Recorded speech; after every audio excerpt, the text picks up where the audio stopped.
Tunamshukuru Mwenyezi Mungu Subhanahu wa Ta'ala, kwani yeye ndiye mstahiki katika kupewa shukurani katika hali yoyote ile. Kwa maana Mtume sallallahu alaihi wasallam alituambia, ajaban li amri almu'min, ajabu ni kwa jambo la mu'min.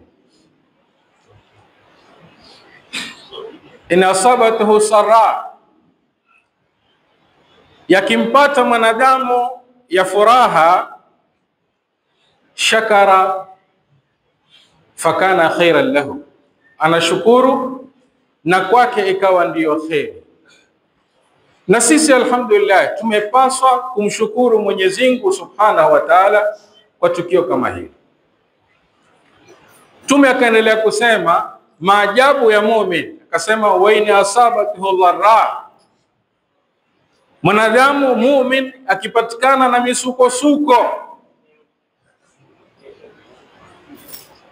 pia vile vile sabara fakana khairan lahu, anakuwa na subra na kwake ikawa ni kheri.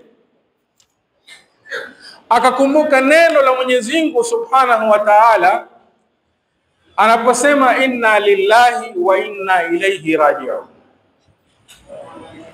wale ambao kwamba watapatikana na msiba na wakakumbuka kwamba hii ni hukumu ya Mwenyezi Mungu Subhanahu wa Ta'ala,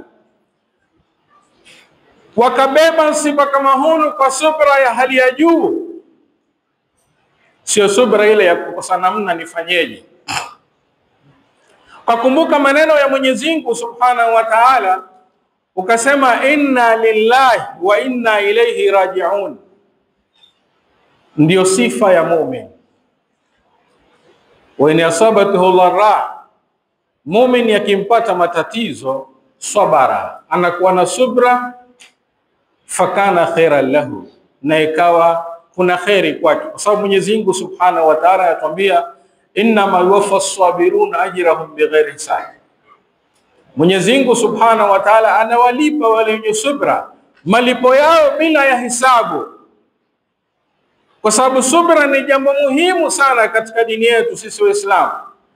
Na subra ni wakati ule Mtume sallallahu alaihi wasallam alisema innama sabru inda sadamatil ula, subra ni ile ambapo wakati wa misukosuko ya mwanzo kukufikia ukakumbuka maneno ya Mwenyezi Mungu Subhanahu wa Ta'ala kwamba hiki nimepewa na Mwenyezi Mungu Subhanahu wa Ta'ala, na yeye Mwenyezi Mungu leo amechukua amana yake, basi wewe usizidisha, ila ni kusema inna lillahi wa inna ilayhi raji'un.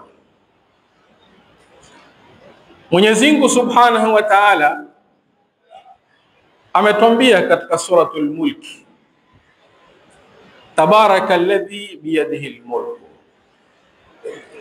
ametukuka Mola ambaye kwamba ufalme uko katika amri yake, katika mikono yake, katika uwezo wake. Duniani uko ufalme, duniani wako wafalme, lakini kuna tofauti kubwa baina ya ufalme wa Mwenyezi Mungu Subhanahu wa Ta'ala na ufalme wa duniani wa binadamu wa kawaida. Tofauti iko wapi? Tofauti ni kwamba Mwenyezi Mungu Subhanahu wa Ta'ala yeye mwenyewe ametuambia biyadihil mulku, ufalme wa Mwenyezi Mungu uko kwenye amri yake, mikono yake, kumaanisha kwamba la munazia lahu, Mwenyezi Mungu Subhanahu wa Ta'ala hakuna mwenye kumpindua, kama alivyosema katika suratul Buruj, fa'alun lima yurid, Mwenyezi Mungu Subhanahu wa Ta'ala hufanya analolitaka. Na mja hupanga jambo, lakini mja kazi yake ni kupanga, lakini lenye kuwa ni lile ambalo kwamba litakuwa kwa maamuzi ya Allah Subhanahu wa Ta'ala. Ma shaa kana wa ma lam yasha lam yakun, alilotaka Mwenyezi Mungu Subhanahu wa Ta'ala ndio linakuwa, wa ma lam yasha, na ambalo hakutaka Mwenyezi Mungu lam yakun, haliwezi kuwa. Mwenyezi Mungu ametuwekea faradhi, na lengo kubwa ni kutuangalia tutakuwa na msimamo gani. Aliposema alladhi khalaqal mauta wal hayata, Mwenyezi Mungu ambaye ameumba mauti na ameumba uhai. Na tuangalie ndugu zangu Waislamu, hapa katika aya Allah subhanahu wa ta'ala qaddama al-mauta thumma dhakara al-hayata. Mwanadamu mwanzo anapitia maisha ya uhai, anakuwa kwenye matumbo akiwa yuko hai ya mama, anazaliwa, anaishi maisha, anapanda polepole, ikafika wakati huwa anashuka polepole. Haya ndio maisha ya mwanadamu. Lakini angalia, Mwenyezi Mungu Subhanahu wa Ta'ala katika aya hakuanza na uhai, mwanzo ameanza na mauti. Sema khalaqal mauta, namba 2 akasema wal hayata. Lakini sisi binadamu mwanzo tunapitia katika maisha ya hayati, baadaye tukenda katika maisha ya mamati, ya kufa. Ni kwa nini Mwenyezi Mungu Subhanahu wa Ta'ala, au kuna hikma gani Mwenyezi Mungu Subhanahu wa Ta'ala qaddama al-mauta ala al-hayat, ametanguliza mauti kabla ya uhai, na sisi tunaanza uhai tukaenda kwa mauti? Al-Imam Ibn Kathir asema kule Mwenyezi Mungu kutanguliza mauti kayataja katika Qur'ani, kisha kataja uhai baada ya mauti, na sisi tunaanza uhai tukaenda kwa mauti. Ile yote litahaqquq alwuqu', ni kwamba fardhi kama hii ina uhakika kwamba itamtukia kila kiumbe kilichokuwa katika juu ya ardhi kama hii. Ndio Mwenyezi Mungu katika suratul Rahman akasema kullu man 'alayha fani wa yabqa wajhu rabbika dhil jalali wal ikram. Kila kilichokuwa juu ya hii ardhi kitaondoka, ila safari ni ya kupishana. Lakini kila mmoja, kullu nafsin dha'iqatul mauti, kila nafsi lazima itaonja mauti. Ndio maana Mwenyezi Mungu Subhanahu wa Ta'ala kwanza akatanguliza mauti, kwa sababu ya uhakika faradhi kama hii kwa kila mmoja itampitia katika maisha yake. Bwana Tuswadi alielezea ubeti wake mmoja, akasema kullu bun untha wa in talat salamatuhu yawman ala alatin hadibaa mahmulu. Kila mtu, tena ametumia neno ibn untha kumaanisha kwamba hakuna mama anaweza kumkanusha mtoto akasema si wangu. Kuna hikma kubwa kutumia katika ubeti wake neno kama hili, akasema kullu bun untha, kila mtoto aliyezaliwa na mwanamke, wa in talat salamatuhu, hata kama usalama wake utakuwa mrefu kiasi gani katika hii dunia, akasema yawman ala alatin hadibaa mahmulu, siku moja mtu kama huyo atabebwa na janaza. Ni jambo ambalo kwamba wasawal mauta baina alkhalqi turra. Mwenyezi Mungu Subhanahu wa Ta'ala ameyalinganisha mauti baina ya viumbe wote katika hii dunia. Mtu awe atakaokuwa, wala si lazima mtu augue. Anaweza mwenye kuugua akapona na akaamka, na mwenye afia akaenda. Hayo yote ni makadirio na mipango yake Mwenyezi Mungu Subhanahu wa Ta'ala. Lakini kila mmoja atakaye kuishi katika ardhi hii, Mwenyezi Mungu anasema minha khalaqnakum wa fiha nu'idukum, kutokamana na ardhi tumewaumba nyinyi. Wa fiha nu'idukum, na ndani ya ardhi tutawarudisha. Wa minha nukhrijukum taratan ukhra yawm al-ba'th, na kutokamana na ardhi tutawatoa siku ya kufufuliwa ndani ya ardhi. Yote Mwenyezi Mungu Subhanahu wa Ta'ala ameyapanga. Lakini mwanadamu una mughafala mkubwa sana. Mwanadamu unakudanganyika na haya maisha. Mwanadamu anakujisahau. Kweli Mwenyezi Mungu Subhanahu wa Ta'ala ametuambia wala tansa nasibaka minad dunya, lakini ala qadri alhaja, sisahau sehemu yako ya dunia ala qadri alhaja. Na kwanza amekwambia wabtaghi fima ataka Allahu daral akhirah. Aya imeanza hapo. Tafuta katika yale aliyokupatia Allah Subhanahu wa Ta'ala daral akhirah, nyumba ya akhirah. Kwa sababu Mtume sallallahu alayhi wasallam asema ad-dunya mazra'atun lil akhirah. Sisi tumekuja hapa, tumeletwa hapa duniani na Allah Subhanahu wa Ta'ala tutayarishe makulima ambayo mavuno yake tutakwenda kusaidika nayo mbele za Mwenyezi Mungu Subhanahu wa Ta'ala. Nini maana ya mazra? Al-a'malu salihat, amali njema. Mwanadamu hapa duniani ameletwa afanye matendo mema ambayo yatakwenda kumsaidia kesho mbele za Mwenyezi Mungu Subhanahu wa Ta'ala. In khairan fa khairu, ikiwa katika hii dunia atatenda mambo ya khairi basi kule atakwenda kukuta khairi amewekewa.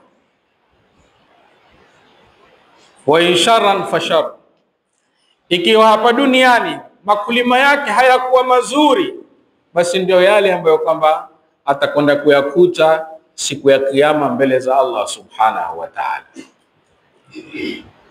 Lakini jambo kubwa ambalo Mtume sallallahu alayhi wasallam alitufundisha, katuambia akthiru min dhikri hadhi min ladhati.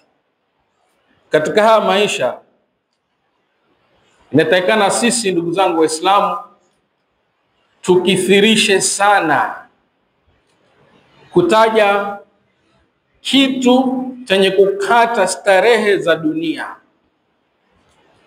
Wa huwa al-maut, nayo ni mauti. Sisi hatufai kusahau fardhi kama hii kabisa moja kwa moja. Atakayekwenda, sisi ni haki yake tumsindikize katika yale mambo sita Muislamu afanyiwe. Moja, itibau janaza, kufuata janaza. Lakini kufuata janaza inatakikana iwe ni mauidha, iwe ni darsa unasoma. Kama unamuona mwenzako, tunamuona mwenzetu leo amebebwa, ije katika fikra zetu kwamba na sisi kuna siku moja tutabebwa. Tukija kufikiria namna hii, tutajikuta ni watu ambao tumekaa kwenye mstari mzuri wa kwenda kwa Allah Subhanahu wa Ta'ala. Ndio Mtume sallallahu alaihi wasallam siku moja alimshika Abdullah ibn Umar mabega mawili, akamwambia maneno haya: kun fi dunya kaannaka gharib au abiri sabili. Kwa hakika ni maneno yana kipimo kizuri sana kwa sisi kufikiria fardhi kama hii. Mtume sallallahu alaihi wasallam hakuzungumza maneno kama haya, ila kwanza alimshika Ibn Umar mabega mawili akamziwia kwa mikono yake, kumaanisha kwamba yale atakayokumwambia yana athari kubwa sana katika maisha yake. Akamwambia, kun fi dunya kaannaka gharib, wewe Ibn Umar, kuwa katika huu ulimwengu kana kwamba wewe ni mgeni. Au akamwambia au abiri sabili, au wewe ni mtu ni kama msafiri unapita njia. Sasa haya mambo mawili ukiyafikiria ndio utaweza kufikiria kwamba mimi lazima nifanye istidadi. Yeye mwenyewe Abdullah bin Umar alikuwa akituambia, kana yaqul idha asbahta fala tantadhir almasa, ikiwa umeona umelala usiku, asubuhi umeamka salama salimin, uko mzima, sasa wewe usiseme utakalo kulifanya la kheri nitangojea jioni. La, wakati ni kitu muhimu kwa binadamu. Alikuwa akisema khudh min sihatika limaradhika, chukua nafasi, utumie afya yako ufanye mambo ambayo utasaidika ukiwa mgonjwa. Mwanadamu hupitiwa na wakati anaweza kufanya mengi mazuri, lakini kipindi kile ndio hudanganyika na ulimwengu, akaghafilika, akasema mimi hata ni enjoy life kwanza, kisha baadaye nitaangalia kurekebisha. Lakini Sayyidina Ali bin Abi Talib aliulizwa, akatoa wasia 3 kuhusu wakati wa binadamu. Akasema ma madha fata, yaliyopita yameshaisha, hata ukataka kuyarudisha ni kazi ya bure. Kama wewe ni kijana barabara, ukishaona mvi umetoka, ule barabara ushaenda. Kama ule alisema, laita shababa yaudu yawman fa ukhbirahu bima fa'ala al-mashib, natamani siku moja barabara urudi, alafu niupe habari vile uzee umenidhalilisha. Ni jambo la yumkin, mustahil, ni jambo haliwezekani. Ikiwa ni jambo haliwezekani, basi Sayyidina Ali alituambia ma madha fata, yaliyopita yameisha. Wal muammalu ghaibun, yenye kutarajiwa hayajulikani, kwa sababu alimul ghaibi ni Allah subhanahu wa ta'ala peke yake. Hakuna ajuaye baada salati dhuhuri kutatokea mabadiliko gani, hakuna ajuaye baada salatul asri kutakuwa hali gani. Lakini akasema kwa wasia 3, akasema wala kasaatu allati anta fiha, tunachukua hapo, wala kasaatu allati anta fiha, muda ule ambao uko ndio wako, usidanganye kabisa. Ule wa mbele, wala taqul lana li shay'in inni fa'ilun dhalika ghadan illa an yasha Allah, yale ya mbele ambayo hajulikani, wewe sema insha Allah. Mwenyezi Mungu mwenyewe ndiye atakuhukumia pale, Mwenyezi Mungu ndiye mwenye maamuzi. Lakini akasema Sayyidina Ali, wala kasaatu allati anta fiha, muda wako ni ule uko nao. Ndio Abdullah ibn Umar akasema, wa idha amsayta fala tantadhir as-sabah, ukiwa umeingiliwa na jioni na kuna khairi wataka kufanya, fanya, usiseme na ngoja asubuhi. La tuakhir amal al-yawm ila al-ghad, usicheleweshe matendo watakayofanya leo ukasema nitafanya kesho. Ile kesho kwetu sisi haifanani na ungongano. Unga ngano unaweza ukaupeleka unavyotaka, ukaukanda, ukatengezea chapati, ukatengezea kaimati, ukatengezea maandazi, ukatengezea kila unachotaka. Lakini wakati haukuwa kama mfano, wakati unatakikana wewe binadamu uupatilize, ufanye mazuri. Leo ni Jumapili. Jumapili itakayokuja inakuja na mambo yake. Usifikiri kwamba ile ndio siku kama hii, la, imefanana tu kwa majina kwamba ni Jumapili, lakini ile inakuja na mambo yake, na hii ya leo ina mambo yake. Unaweza kwa Jumapili ya leo umeamka mashallah, afya yako mzuri, ukaweza kuja msikitini. Jumapili nyingine hatujui utaamka, pengine huwezi kufika msikitini. Sasa hapo utakuwa umeweka pengo ikiwa utakosa kutumia ile siku vizuri. Wale wataalamu wa falsafa wanasema mwanadamu siku yake ikiwa kiinuka hakuipangia kufanya mazuri, kaigawanyia masaa, basi huyo bado hajajua utamu wa maisha. Ili usipoteze muda wako, ukishakusali alfajiri, wewe jipange, mimi siku ya leo nataka nifanye khairi hii na hii na hii, inshallah jua lisitwe mpaka niwe nimeitekeleza kwa uwezo wa Allah.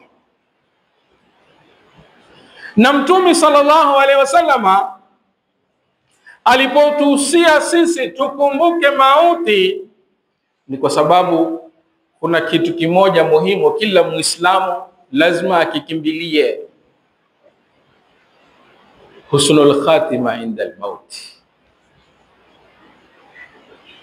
Husnul khatima inda al-maut ni jambo muhimu sana, lakini kuweza kupata neema kama hili lazim antakuna muadhiban fil ibadat, uwe ni mtu mwenye kudumu katika ibada. Ikifika wakati, madamu wewe ni mtu wa Mwenyezi Mungu Subhanahu wa Ta'ala, umeelekea kwa Mwenyezi Mungu, ile husnul khatima itakuja yenyewe. Na ukifaulu kupata husnul khatima katika mitihani mingine yote ushafaulu. Almarhuma shemeji yetu, sisi alhamdulillah tumeishi naye vizuri, na kila tukionana tunatabasamu vizuri, na alhamdulillah mpaka hapa hakuna hata siku moja katika sisi tuliwahi kugongana na yeye kwa lolote. Lakini tukumbuke kwamba kuna ubinadamu, na ubinadamu mpaka uje, ima uje kwa njia moja katika njia mbili. Binadamu kwa kughafilika kwake anaweza kuteleza. Ndio Mtume sallallahu alaihi wasallam katika wasia yake alituambia, ittaqillaha haythu ma kunta, muogope Mwenyezi Mungu popote ulipo. Lakini ikiwa utakuja ule udhaifu wa binadamu uteleze, Mtume katika njia nyingine nzuri tutamwambia watu bisaidia sana tampoa. Ikiwa umeteleza, umemwasi Allah, basi fanya zuri, ile zuri itakuwa ni kafara, itafuta lile ovu ulilofanya, utapata msamaha wa Allah. Mtume kifungu hiki tawasema vile alisema, kwa sababu ya udhaifu wa binadamu waweza kumwogopa Mungu, lakini unaweza kumafilika pia ukaenda barabara sio. Sasa Mtume katufundisha akatolea watu isayyi'atul hasana, fuatisha lile baya ulifanya kwa zuri, lile zuri tubia kwa Allah. Ndio maana hasana katika hadithi ya Mtume, lile zuri ndio litakusaidia wewe ufute lile baya ulifanya. Na la tatu, wasia tatu tunatuambia wa khaliqin nasa bi khuluqin hasan, tangamana na watu kwa tabia njema.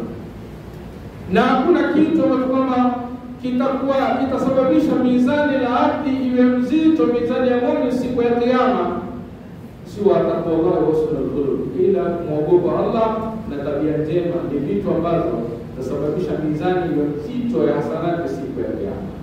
Almarhumu tumetangamana naye, tumeishi naye, lakini watu wa Kilifi ndio wameishi naye zaidi kwa sababu walikuwa mkazi wa Kilifi. Kwa hivyo kuna matangazo mawili hapa muhimu sana. Ikiwa almarhuma aliwahi kuchukua deni kwa mtu, au ikiwa mtu aliwahi kuchukua deni kwa almarhuma, yote mawili, ikiwa yeye anadai au yeye anadaiwa, ni ubinadamu utokezea. Alkamalu lillah. Sisi tunaomba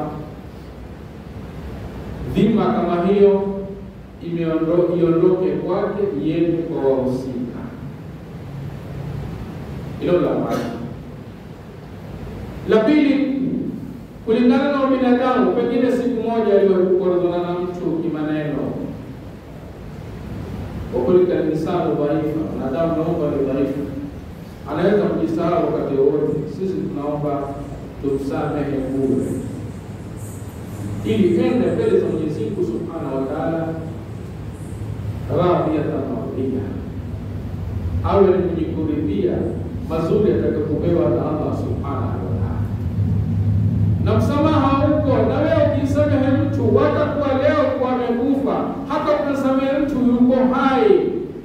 Mwenyezi Mungu anasema wala afina anin nas, wale wenye sifa ya kusamehe wenzao wanahesabiwa katika darajatul muttaqina, wenye kumwogopa Mwenyezi Mungu Subhanahu wa Ta'ala. Akasema wala afina anin nas, wenye kupenda kusamehe, wala si unyonge kumsamehe wenzao, bali ni hadhi kubwa sana umeipata duniani.